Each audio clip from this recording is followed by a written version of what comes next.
สวัสดีพี่น้องป้องปายFCอันเป็นที่รักของพ่อใหญ่นาลงครับเมื่อนี้ตื่นขึ้นมาอยู่หัวอยู่สวนกะกินกาแฟเรียบร้อยแล้วล่ะเห็นว่าบรรยากาศมันดีนะครับพี่น้องก็เลยอยากมานั่งเว้านั่งจานั่งพูดนั่งคุยอยู่สนามนาบ้านสวนของเจ้าของ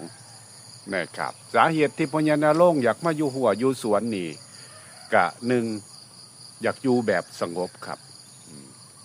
อยากอยู่แบบธรรมดาเรียบง่ายลดปัญหาความวุ่นวายความขัดแย้งอีหยังต่างๆนะครับจากผู้จากคนแต่ขนาดนั้นก็ยังมีคนมาหาเรื่องหาเล่า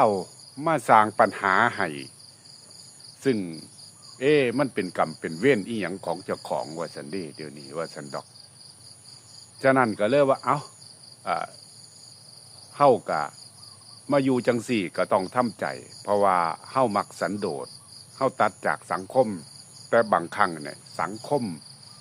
อาจสิบ่อยากตัดจากเฮาแต่เฮาอยากตัดจากสังคมแล้วที่มาอยู่หัวอยู่สวนได้นี่ก็เนื่องจากว่าเฮาอยากมีแนวคิดว่าเฮ็ดจังใดเฮาจังสี่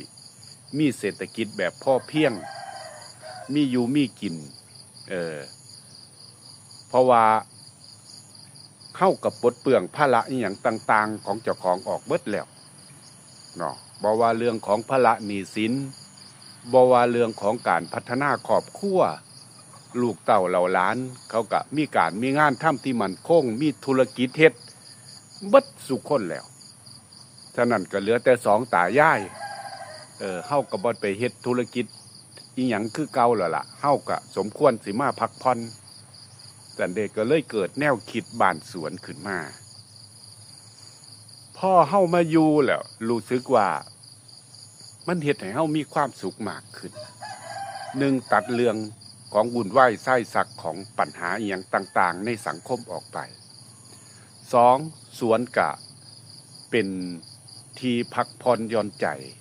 ได้สร้างอีหยังต่างๆขึ้นมาบ่ว่าเรื่อง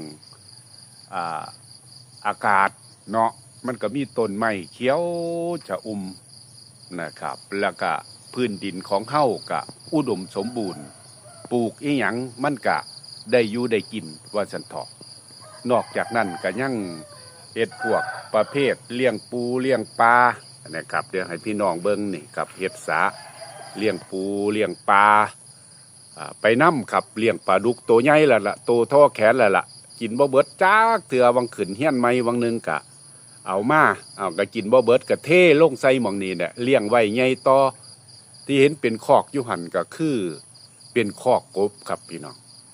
เป็นคอกกบเลี้ยงไว้ก็ใหญ่แล้วล่ะแปะท่อถวยกาไก่แล้ว เพราะมันไปออกไปทั้งใดบ่ได้เด้ก็เอาเงี้ยให้มันกินมันก็ใหญ่ขึ้นเนาะพี่น้องเนาะนี่แหละนอกจากนั้นอีกทั้งหนึ่งก็มีไก่เนาะฟังทั้งพี่ก็มีสามีอีหยังอันนี้สิลือมันไม่อยู่นี่แต่นี่กำลังปลูกผักกะแยงอยู่ย่ามใส่ปนกบก็เด็ดผักกะแยงใส่ก็หอมอยู่เด้อหอมดอกผักกะแยงยามฟ้าแรงค่ำลงมาคือเพ่งเทพพรเว้าเด้เนาะพี่น้องเนาะเมื่อนี้ก็บ่ได้เว้าหลายใหญ่ห่างอีหยังดอกเนาะก็อยากให้พี่น้องได้เห็นบรรยากาศยามมื้อเช้าบางคนอาจสิอยู่ในเมืองอยู่ในป่าคอนกรีตเนาะธรรมชาติจังซี่ก็เห็นยากมีแต่น้ำบ้านนอกเข้าเท่านั้นนะครับจังสิได้เห็นบรรยากาศจังซี่ครับขอบคุณหลายๆเด้อนะครับทักทายปราศัยกันเท่านี้แหละครับสวัสดีครับ